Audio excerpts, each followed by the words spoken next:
The safety is off. There's a round in the chamber. This is Armed Alabama. Sponsored by McCoy Outdoor Company, Mobile's hometown full-line outdoor sporting products and gear store. An interactive talk show discussing self-defense, product reviews, shooting tips, safety, and more. Your calls, comments, and texts welcome at 343-0106. Now, here are your hosts, retired judge and certified NRA instructor Rusty Johnston and certified NRA law enforcement instructor Adam Strange. They're gonna pry these guns right out of my hands when they come to take them away. I believe in the rights that my fathers gave me when he signed the Constitution that day. No misguided president or crooked politician with a greasy pocket be spared. When the hard-working man gets tired of your cry, it's gonna rain wrath, beware. Don't tread on me, I'm American free. You're not gonna take it away. I stand up to fight for my freedoms and rights. That's a price you'll have to pay. Don't tread on me, I'm American free. Red-blooded to the core. You ain't ever had a fight in your life like the fight that you're reaching for. All right, welcome to Armed Alabama. Glad you could tune in to us tonight. We've got a good show for you, of course, as always. And I'm Adam Strange here with Judge Rusty Johnson. And this is your show about self-defense, firearm and ammo selection, home protection, concealed carry, training, concealed carry laws, proper range etiquette, of course, Alabama, Florida, and Mississippi law and federal law. If you have a comment or a question that you would like for us to address here on the studio, give us a call to the studio, 251-343-0106. You can call or text to that same number, 251-343-0106. We are also simulcasting live on our Facebook page, and that's Armed Alabama Radio, FM Talk 106.5. Please like and save and follow while you're there, and that way you'll be notified every time that we make a post or go live or make a video. Speaking of videos, you can also check us out on our YouTube channel, and that's Armed Alabama. And please like and subscribe while you're there. There are lots of video contents, and including different shows that we have made over the last 3 years. So please get on there and check it out. Comment. Let us know what you think about our content. And if you have any questions for me outside the show, you can email me, adam@armedalabama.com, or you can email the judge at armedalabama.com. Judge, what you got for us tonight? Well, we had planned to do home hardening tonight, but because of obviously the shooting in Texas and Ohio, we kind of put that on the back burner because we want to address the unbelievable amount of disinformation that's out there. I mean, this is a typical, some news source everybody's quoting. There have been 255 mass shootings in the United States this year. Well, that's the number of days in the year. I think this one, Will, you can correct me if you know this, these were either the 4th and 5th or 5th and 6th. Oh, I think 5th and 6th, if we throw the California one in the week before. Stalin said one death's a tragedy, a million a statistic. And, things happen. I'm more concerned about the 100 million plus people that were killed in the last 100 years by their own government who had the monopoly of the use of firearms. They kill their own unarmed civilian citizens. And, I'm being conservative, 100 million, who is probably much higher than that. But, talk about disarming. You're not going to be worried about any 22 people. You're going to be worried about millions then. Because I don't trust, I don't trust Trump. I don't trust anybody with my family's life like that. But anyway, that's my bandwagon right now. We'll get more in it. And we have Will Case, of course, with us to Absolutely. report on the great event Friday night. Yeah, if you missed out on last Friday's event for the Friends of the NRA, you missed out on a good time. We had a fun time. As always, his food was great, the atmosphere was great, and I think everybody was had a good time. Matter of fact, the seats were still packed even up to 8:30, going on 9 o'clock when the event was over. So Will Case is here, of course, with the Friends of the NRA, and Will, give us a rundown on Friday night's activities. Well, the preliminary numbers are for the most part in. I should have a hard number tomorrow from the NRA rep, but it looked like we had the ticket stubs that we collect for each ticket that goes in for a drawing. We had 183 of those, which is, I think, the most we've ever had actually turned in. Pretty sure we had at least 200 people there, if not more.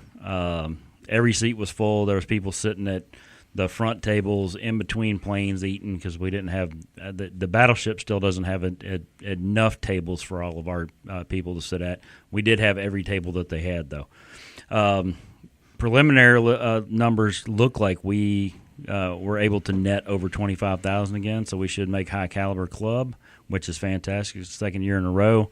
And that's the NRA benchmark, correct? That is an NRA benchmark. Anything from 25 to 50 is high caliber, and then there's just ascending levels of high caliber. And in the state of Alabama, last year there was only 3 high caliber committees in the state: Eufaula, Huntsville, and Mobile. Wow.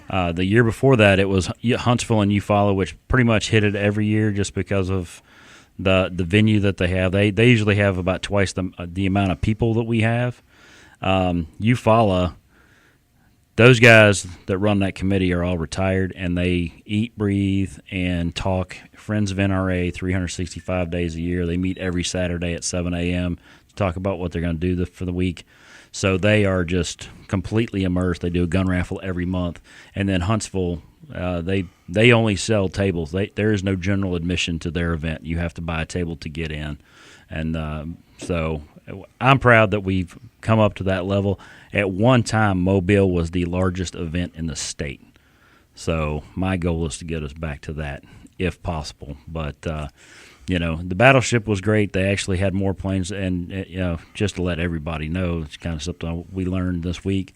They are transitioning the aircraft pavilion. They're taking some of the modern planes and putting them outside and getting the World War II planes inside. So they're kind of moving things around. It's going to make more room in there so you can see more stuff, which is really good because it was always kind of overcrowded in there anyway. But that gave us more room to spread out and actually have a little bit more comfortable event this year as well. So, well, good. I know we enjoyed it tremendously. So, yeah, and I will have to throw out just a real quick, deep appreciation to your wife, yes, Tricia, for running a game for me because we had several people that were there to help. And something happened, and they had to leave right before literally the moment the doors opened, they had to leave. Oh, so we were very shorthanded, and Tricia, she stepped up and ran a game all night for us. She did, and she did a good job. She enjoyed it. I mean, she absolutely enjoyed it. She's hooked now. So.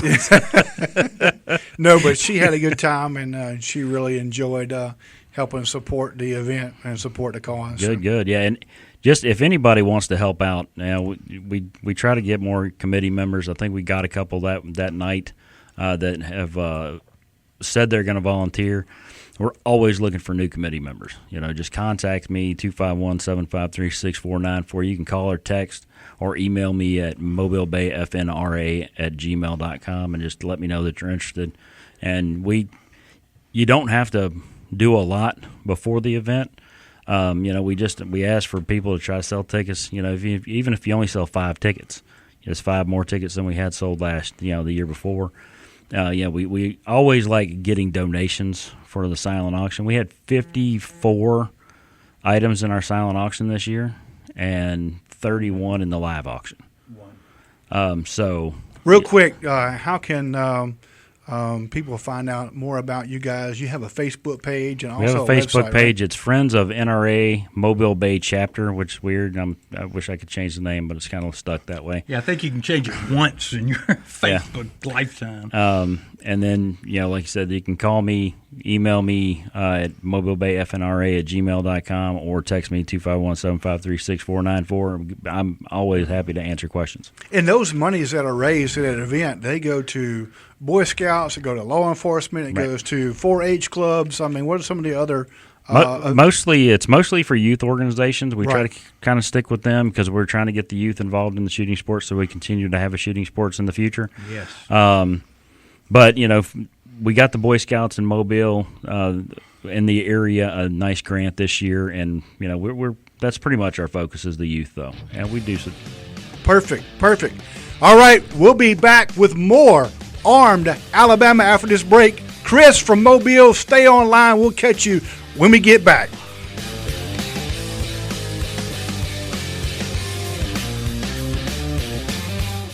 This program is a production of Armed Alabama, LLC. The comments and views of the hosts are those of Armed Alabama, LLC, for which it is solely responsible. The view and comments of the callers, guests, and texters do not necessarily represent the views of the sponsors or advertisers of Armed Alabama, LLC, or of Armed Alabama, LLC, Bigler Broadcasting, LLC, FM Talk 1065, or WAVH. No comments from Judge Rusty Johnston should be taken as legal advice, but as educational information. Judge Johnston is not engaged in the practice of law and should not be sought out to answer legal questions off the air. Seek legal advice from a qualified attorney who knows the complete specifics of your legal matter. Step up to the firing line. Armed Alabama is back. Questions, comments, and texts at 343-0106. I own this establishment. Bought it from Greeley for $1,000. You better clear out of there. Yes, sir. Just hold it right there. Hold it!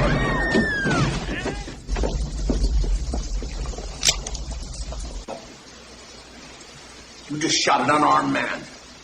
Well, he should have armed himself. He's going to decorate his saloon with my friend.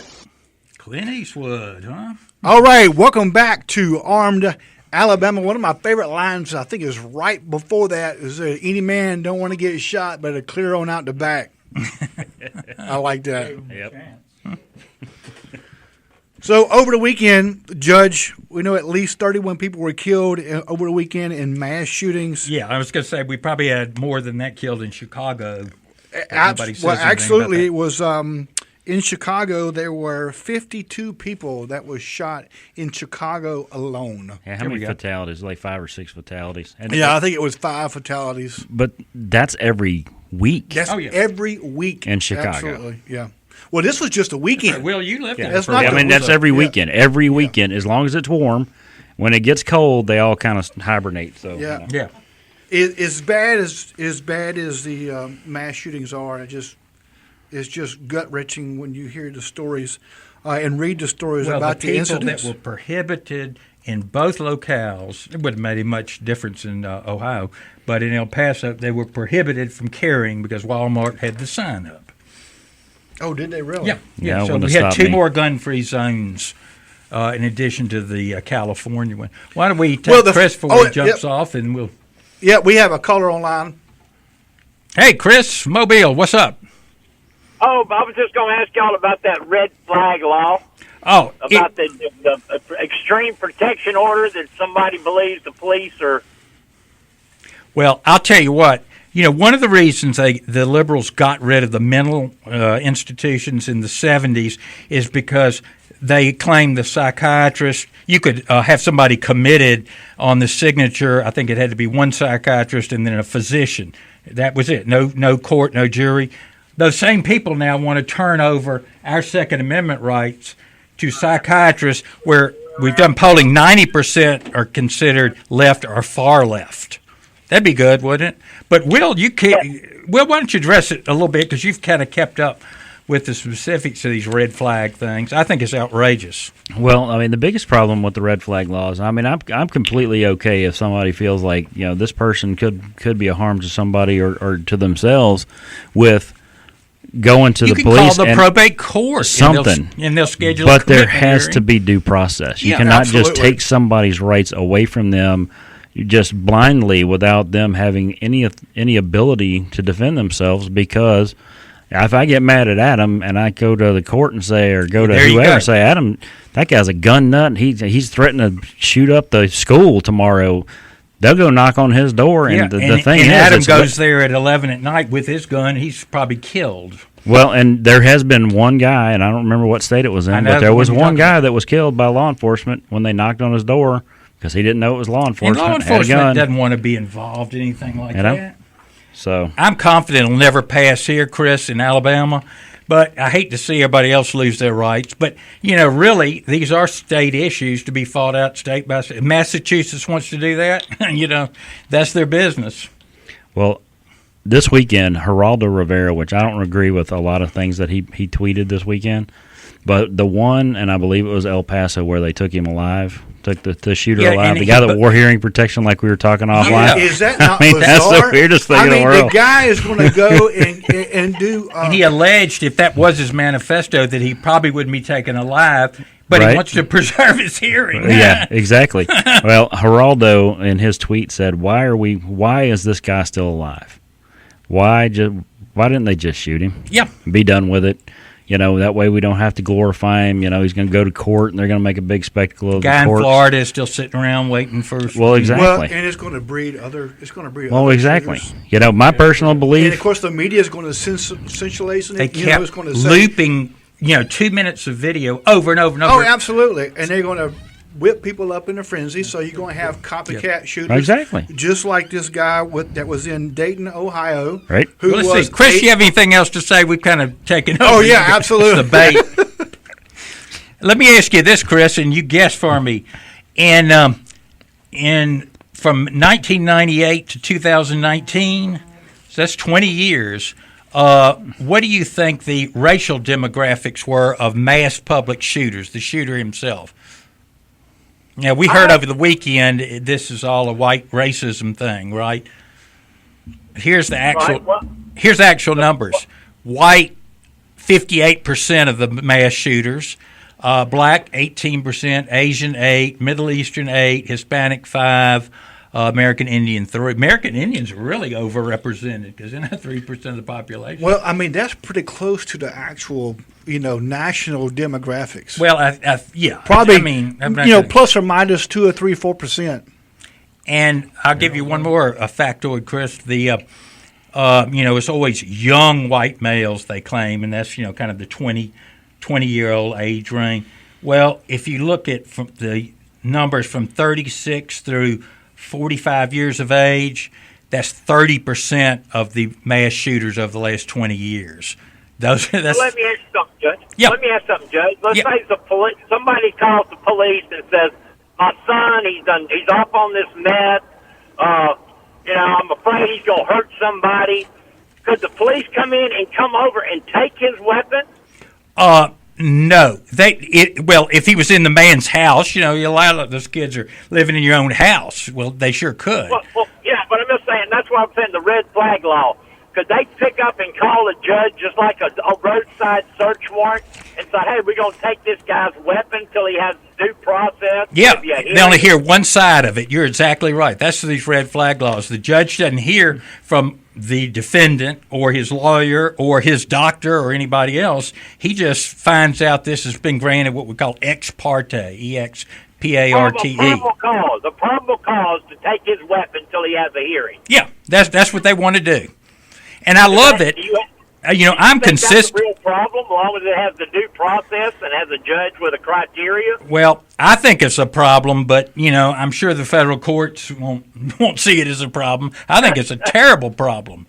Well, that's what I was concerned. What is y'all's concern? I mean, as long as it's, like you said, like a probable cause, like a bond hearing or Yeah. a hearing. As long as the short defendant hearing has determined notice. that was justifiable. Yep. As long as he has notice, I mean, even if he has to drive down with the police to the court hearing, I'd rather him have, and held until he gets his lawyer. But just to find out it was granted, the day before, and I think Adam said, I did a lot of these protection from abuse orders years ago, and you would find some that they just filed them because they wanted to screw with it was generally the wife filing them on their husband.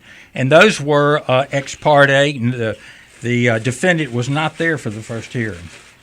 Well, I'm just going to assume that somebody's going to report somebody to law enforcement.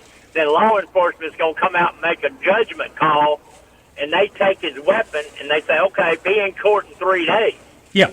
Which, something like that's what I'm thinking. I don't necessarily have a problem with that. Well, that didn't really have work. So the judge has already had his hearing, and he has found that you shouldn't have a gun. The police knock on your door, come in and take every firearm in your house and say, give you a slip of paper. The hearing's on this date, and that's the problem. And then the danger that it puts the police in and you in when you don't even know these things. I want to know just, point to the instances where a law like that would have stopped somebody we've ever heard about. Because none of these people, none of these people. Point. I don't know. These people may have never been reported. Yeah. I mean, maybe, Exactly. Yeah, one of them's friends said he rode there with him, and his sister and the guy in Ohio killed his own sister and shot the friend that drove him there. So he didn't know. Yeah, that's a good point. Yes. Good point. Wouldn't you love that? Give somebody a ride and then he shoots you. Well, that particular individual. Thank you for your call, Chris. I appreciate it. Thank you for calling in. Good question. Thank you, sir.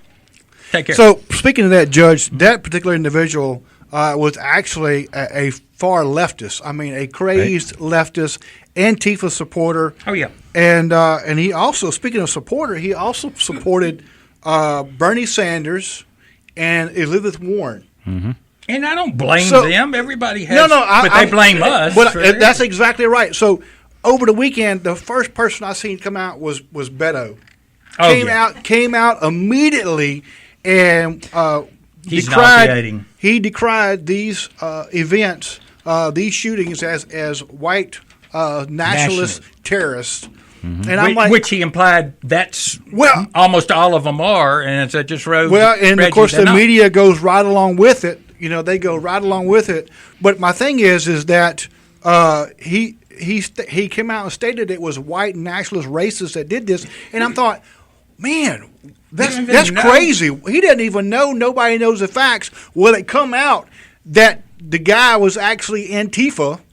But Beto he came out maybe 3 weeks ago, maybe 4 weeks ago at the most, and talked about Antifa was a necessary group and he thought it was a good group. This was Beto now, a candidate for president. They're street thugs. And so, attacking people. That's exactly what they are. And I'm not so sure, the Christchurch shooter that the guy in Texas said he admired. That guy also said the Christchurch. I admire the Red China, People's Republic of China, and all this other crazy stuff. So facts are secondary to the narrative for all of the ones on the left. And that's a lot of them. We're looking just for sound everybody's bites. looking for a motive when people do bad, and I'll say bad stuff because people don't snap. They've proven that. The guy in Las Vegas planned his shooting weeks, if not months in advance. He was hauling guns in for a week. As well as the Fort Hood shooter. Yeah. Yep. It's not like he lost big at tables in Vegas and then just got up and started shooting everybody. Well, the Fort Hood shooter, whom Obama said he called it a workplace violence. Yes. Yeah, exactly. When we all know it was actually domestic terrorism. Yeah, exactly. Looks like we got a break, folks. Remember, come back in after the break and call us here at 251-343-0106. Step up to the firing line. Armed Alabama is back. Questions, comments, and texts at 343-0106. You want to play rough? Okay. Say hello to my little friend. Okay. You want to play rough? Okay. God. Okay, you like that? Huh? You want more? It was tough. I cut that clip to make sure that the F word did not come out multiple times from him because he is so. Back with Armed Alabama, but one more of my statistics here. This is, once again, mass public shootings from 1998 to June 2019. Type of weapon used. 56% of these were committed only with a handgun. Then 13% were committed only with a rifle, and that's all kind of rifles, but presumably probably a semi-automatic. Then we have a shotgun only, 4%. Handgun and rifle, 12%. Handgun and shotgun, 12%. All three types, 3%. So, once again, they're focusing on the wrong thing. Is once again, let's take people's rights away. That's why I hate that we're so focused on the Second Amendment, which the federal government's never authorized in the United States Constitution to do anything with our firearms. That is not an enumerated power. The Second Amendment, as the first, second, third, they were put in later in the Bill of Rights, and most of the founders said, I don't know why we're even putting this in. The central government has no right to infringe upon the freedom of the press or freedom of speech or et cetera. So the Second Amendment is just an extra there. But if you concede that to them, then the response is, well, good, we'll repeal the Second Amendment. And that isn't where our rights come from. No. They pre-existed the government. Well, Friday night when you introduced me to Chris Pringle, him and I had a little conversation sidebar, and after Sandy Hook and when the kids got killed, I, as a gun owner and an avid supporter of the Second Amendment, thought, knee gut reaction, something, we got to do something, keep this from happening again. But then I started looking at all of the things, all of our rights that have been taken away for the last 100 years with all of the acts. Our back is up against the wall, folks. I mean, we can't give another inch. Our rights are gone. I think if people, let's say 1840s, 50s, looked at us now and they even knew what socialism was or communism, that's what they would think. Because it has gone so far, especially in property rights, taxation, all of that. The gun rights are one of and they've been restricted terribly, but they're one of the few that kind of is still healthy out there. When you see, the government didn't have to. Well, they're really talking about they keep throwing the hate speech in and all of that, which is a prelude to they're whipping the public up to, get these media companies to shut down people. What you remember, of course, when Reagan was president, and his main opponent was Tip O'Neill. Yeah, and so, but you remember the dialogue that was going on? I mean, it was. They were definitely across opposite sides of the aisle and everything, but there was still a certain amount of decorum there between Ronald Reagan when I first and Tip O'Neill. It, there's no decorum George W. now. Bush, it was like, the left got whipped up in this fever that he wasn't the real winner. And, you got to have a referee, and that's what – but they kept trying to delegitimize him, and the rhetoric got so nasty. And, of course, I put some blame on him when you think about talking about rights lost. 9/11, let's not use this to they want us to use this to restrict our liberty. Well, that's just what the government did. Yeah. Exactly. And it wouldn't have made any difference. They were all in the country illegally. Yeah, but now it's a fever pitch where politicians that are running for president are calling the sitting president racist and saying that he is responsible for these shootings, when most of the shootings that we've talked about, Judge, since you and I have been on this show, has been leftists. Oh, yeah. And they're, like I say, you just to put them – unless somebody, I heard them last night. They're talking about these white national shootings. They brought up Charleston, South Carolina, which took place. I'm not sure the years, but was when Obama was president. So they go back 5 years at least to pull that one out, kind of implying that this has happened. They were all talking about things that happened within a year. I'm kind of with the opinion of, like a lot of people, hate crime. That whole hate crime thing is silly. I think it's hateful to kill anybody or murder anybody. And the way they have it set up, if I go to my church and tell the pastor, I'm killing you because you're a blank kind of you're a member of a certain religion, hate crime. If I go up there and say you're a horrible person and then just shoot him, then kill him, it's not a hate crime. Well, he's dead. It's a horrible act. That's just so silly.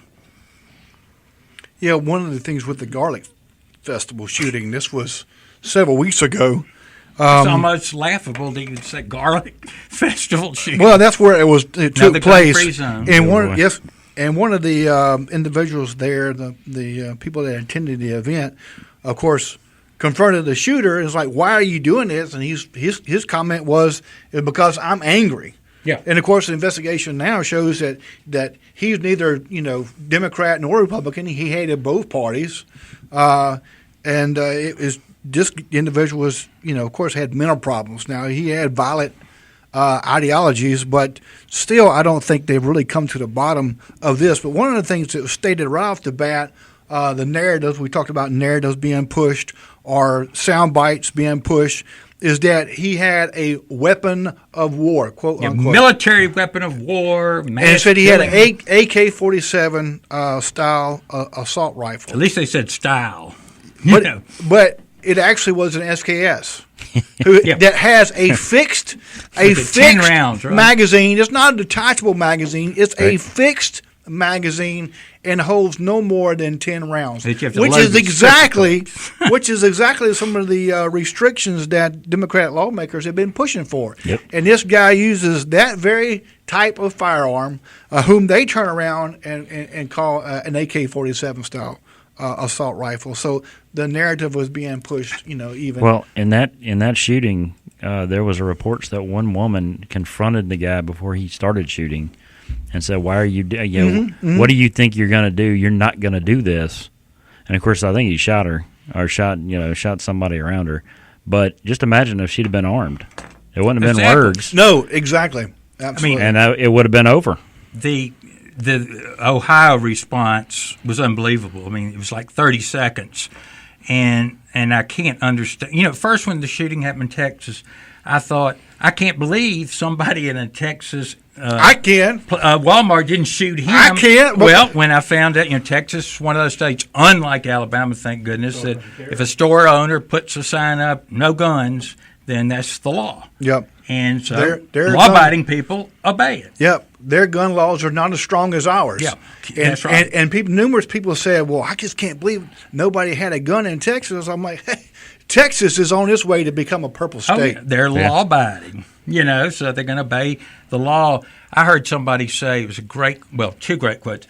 If the United States is such a white, racist country, why is everybody from the third world trying to get in? Yep. That's number one. And I can't remember what my original comment was, but it is just, this is very unproductive. Well, we need to talk about I think in a country this big, you're just going to have things like this happen.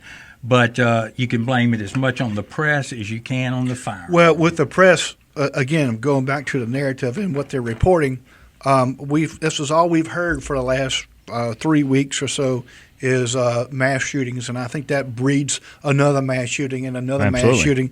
But this whole year, throughout 2019, you haven't heard this kind of outrage, this kind of uproar in the media. As the general election gets closer. Well, for Chicago, There's been over 1,500 people been shot in 2019. And look at Baltimore. And we just made August. Over 1,500 people. Where's the outrage there? Are people in El Paso that are supposedly Mexican nationals, are they more important than the people in Chicago? Why is that being reported more than the 1,500 people that's been shot in Chicago? That's why. And if I lived in Chicago, if I was a Chicago resident, I'd be pissed off. Yep. That's why they say gun control is racist, because it only happens when certain demographics, the uproar for gun control only happens when certain demographics are actually attacked. And one thing, Will, they do is every time they get through some of this stuff, it makes it more expensive usually for a person with less means, a poor person, than to carry, because they'll put these additional restrictions on. You got to go to classes. You got to do this. Well, the price, of costing you to get a carry permit is just going up. Right. Well, I read an article in the last couple of days, I think it was over the weekend, where the Department of Justice had contracted these individuals, and they're both psychologists and doctors of some sort, and they have studied mass shootings since 1966. What commonalities are there?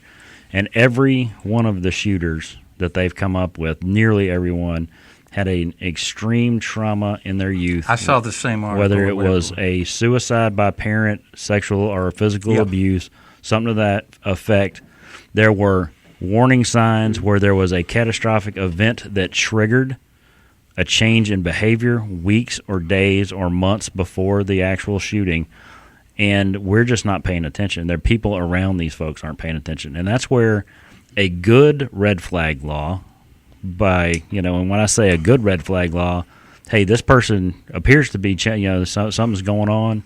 We might need to take a look at them. Let's get them in a court, let them come in and, hey, if they're... Do it that day. Do it that day. Bring them in. Hey, what's going on? And, give them some counseling, get them some help, or do that, beforehand, and maybe we'll stop, maybe we can stop some of them. We have very lax, good gun laws in the state, relax.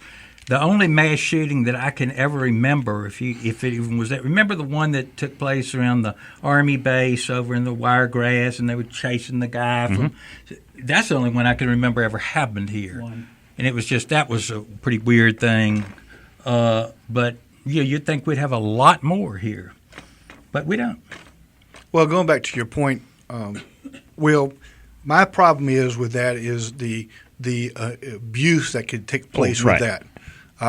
Judge, how many times have we talked about swatting? Oh, yeah. And so with that instance, how many times is disgruntled people going to make phone calls on Well, I get to that. Individual? Show me where it would change anything. Right. I mean, in theory, it does sound good, but what incident would it have stopped? Yeah, so neighbors calling on neighbors, family members calling on family members because they're mad, ex-wives, ex-husbands, whatever, as a means to use the system. Yep. Exactly. So if you would have that kind of law, you were saying good. So what defines good? So, all right, we'll come back with more Armed Alabama after this break. Hang tight. Still got more to talk about.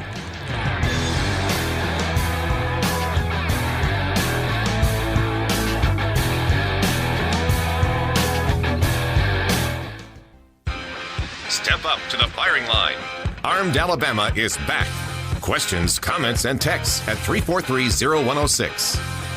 Good afternoon. This is your captain speaking with just a little flight information. Coming up on the left, we're going to be catching a glimpse of the Grand Canyon. On the right, you can be able to see the Hooper Dam in just a few minutes. We're flying at an altitude of 37,000 feet, and our airspeed is 400 miles an hour. Couple little facts here. I'm packing a Colt King Cobra. That's a .357 caliber firearm with a black rubber grip and a 6-inch barrel. Also, the co-pilot is carrying a Kimber Custom Defense pistol with all the bells and whistles you'd expect from a custom gun of that kind, with an alloy frame and bevel treatment on the entire gun. And our chief flight attendant, Roger, has a Ruger Bearcat 22 with a hand-fluted cylinder. All three are capable of piercing body armor at a distance of up to 27 feet, and it can put a hole in human bone and flesh the size of the Grand Canyon, which, by the way, is coming up on the left-hand side of the plane, so just sit back and relax and enjoy the rest of the flight. That sounds like my kind of airline. Yeah, exactly. All right, welcome back to Armed Alabama. Thank you for tuning in tonight. Thank you for sticking with us through the break. We still got plenty of show left. If you've missed us, first part of the show, of course, we've been talking about the different mass shootings over the last 3 or 4 weeks and trying to put it in context and maybe even offer some suggestions to minimize that in the future. Judge, did you have anything else that you wanted to add? Well, one place you need to go, and if you need, now's the time to buy ammunition or guns or anything, because the price will eke up. And it will jump up. Yeah. But one of the things I had neglected to mention, Judge, is that the concealed carry permits all across the nation have just jumped within the last week or so. I wish everybody that had a concealed carry permit would call the White House. So if you're looking for a good concealed carry firearm, McCoy Outdoors is a place to go. Yeah, exactly. And, it's not any big deal. Just you go there and buy it, and then you get your permit here for $20. And we've got a lot of stuff posted on the law, etc. But of course, you get everything else there too. And let's always remember that 800,000 people were killed in Rwanda with machetes 15 years ago, whenever it was. So you don't have to have a military assault rifle. You know, they ordered those from China, by the way, months in advance. You know, I mean, that was horrible. If any of y'all know about the Armenian genocide, it's a very underreported thing because of Turkey. 1.5 to 2 million Christians were killed starting about 1915, I think it was. And about 6 months before that, they passed laws in Turkey to disarm. You couldn't have private firearms. Some of them kept their arms, but they knew what they were doing. The Turks, of course, it was Muslim versus Christian, and the Armenians were the minority. They took the men away first. And then it wasn't very difficult to come back for the women and the girls.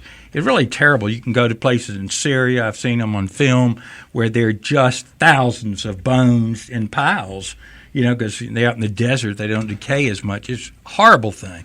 But who do you think said this? Guns for what? To fight against whom? Against the revolutionary government that has the support of the people? Of course, that's Fidel Castro. And within 6 months, basically, they had enacted their gun confiscation. Yeah, I want Fidel Castro. I trust somebody like that, or I trust somebody like AOC. Or Beto. Yeah, Beto. What a fruitcake. Well, Kamala Harris came out, I think one of her first tweets was a campaign fund grab based off the tragedies. Oh, gosh, that is so horrible. I thought they wanted to secede in California. I was all for it. Well, that's like, I'll sign the papers. Yeah. That's like Rahm Emanuel's, let not a tragedy go Absolutely. What was his quote? I blame more the people who are supposed to be on our side that are too scared to say the truth, and they, like Trump, they start, well, okay, I see, and they don't know how that empowers the left. They're never going to vote for Trump. And doing this makes no difference. Right. Yeah, the GOP, senators, congressmen, whatever, they're spineless. Yep. And they really, other than a few, I think Dan Crenshaw has some credentials to, he kind of tries to get at least the truth out there. Some information. Yeah. If you don't follow him on Twitter, you really should, because he really does do a good job after votes on different bills, coming out and saying, look, the media, the propaganda machine. It's not the media anymore. The leftist propaganda machine that is CNN, NBC, all those folks. And the DNC. And I tell you, Fox is going the way of them real quick. Because they take their sound bites, their talking points, straight from the DNC. Yep. Well, look, the Democrat Party is the Nazi party of the 21st century. They have. How can you say that? What? They are. They have Antifa. Well, and then remember the Nazis were National Socialist. And am I not right then? You are. You are. They have the media on their side pushing their fake news agenda, and they have like you said, Beto comes out and says Antifa, which is a fascist. If you don't agree with us, we'll beat you up and beat you into submission. And we'll think about how in Nazi Germany the media was, these terrible Jews, they're molesting children, they're ripping everybody. The Propaganda. media is one that played an integral part. You got to whip the people up That's first, right. Yep. Exactly, and identify an enemy. If it happened now, the media has just got it down. They're following the playbook. Yeah, they really are. If you keep an eye on it, they're following the playbook. Yep, demonize your enemy, and that's exactly what the media does. It's really sickening. When you're making accusations all the time that the president is racist, Republicans are racist. If you're a gun owner, that's what it's going to be. If you're a gun owner, then you're a white nationalist, racist. Well, they've all already come out and said if you support President Trump, then you're a racist. Yeah. Period. There's just what about just own people your racism. of color that support President Trump? I guess they're they can't be racist. Yeah, they can't. Only white people can be racist. I guess they're just crazy. It is just so they're bigots. Silly. They're not racist. Yeah, there you go. That's how they look at it. It is just nuts. Speaking of nuts, of course, this is August, and we are really into full swing of the of the hurricane season. Yep. So if you are not prepared, we always talk about being prepared here in Armed Alabama. Having a gun is a big part of that. You can't wait Conceal- till the storms come in here. Absolutely. We always talk to people about being responsible for your own safety, whether that's being concealed carry or locking your house, having multiple door locks. One of the things we definitely want to discuss is being prepared for the hurricane, having a plan, having lots Knowing of water. what your elevation is, you can look at maps. Know and when then to if leave. they say, there's going to be a 15-foot storm surge, and you live 30 miles inland at 60 feet in altitude, you don't have to just listen to the government like a sheep. There's all that information out there, so use it. Well, especially when the storm comes in and goes like, oh my goodness, now I need to go and get supplies, and you go to the nearest store, and guess what? The shelves are empty. You can't get the bottled water or Or the how canned about this? goods or Let's things say you need, or leave Mobile gas. and it hits, and the government says you can't come back there. You can't go to your house, like they did in New Orleans. Give us a week, and wouldn't that be lovely? And remember, it's not I heard somebody last night say the main responsibility of the government of the United States is to protect people's lives. Well, that's just not true. Their main obligation is to preserve, protect, and defend the liberties of the people, and not, preventing criminals from hurting you or anything else. They have no obligation to do that. That's ours. And of course, we forget it was the states that formed the federal government and not the other way around. No, there's a lack of personal responsibility in this country anyway. So you got it. It is just the government will provide. That's the mentality. Well, there's a phenomenon. If anybody out there is a sociologist or anthropologist, in Malaysia, Indonesia, it's called running amok. And Captain Cook first brought it back in 1750, whatever. And it's normally teenage boys that get 17, 18, and they grab a machete and just kind of go berserk and start killing people. Now, that's strange, isn't it? Because it resembles a number of these things we've seen, and it's gone on for that long, So there's a lot of things going on with an adolescent. And when you just shout guns, you don't get to the bottom of it. We'll be back next Tuesday night at 7 p.m. with more of Armed Alabama, as we are every week. Thank you for listening, and we will see you next Tuesday night.